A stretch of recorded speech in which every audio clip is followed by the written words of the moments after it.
within 2 to 3 weeks, the arena went from about 2% women to 90% women. It was more like a boy band thing. It was nothing to do with sports.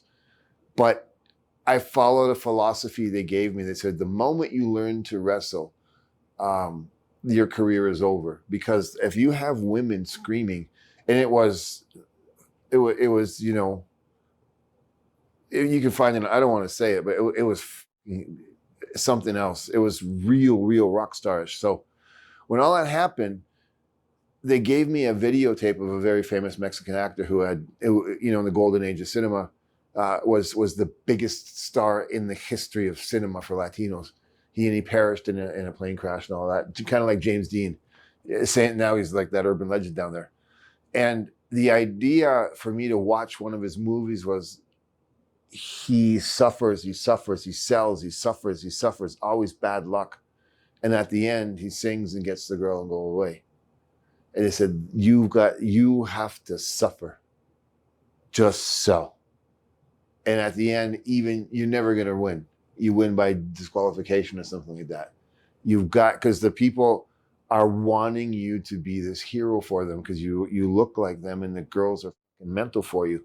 So that lasted 40 years because when I came in, the fathers and mothers who had, you know, they became their children and children. So I have like 4 generations of knowing the culture and living with the people. But so now if I wrestled in Mexico, it's the fans that were there in the 90s come with their kids and stuff. And it's become something that I have no idea. I never knew what the hell it meant, but it's even worse now. But back then, it was so insane. Usually things go like 6 or 7 months like that. This went at least 9 years. It was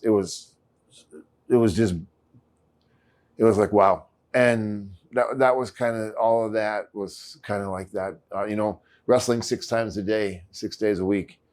And then on the 7th day, wrestling 10 times. There was that much work in Mexico and the character was in that much demand. So it was once in a life. I don't see that ever happening again or at least not in my lifetime in any territory, because the territories aren't hot anymore because of the internet. So I had a hell of a life.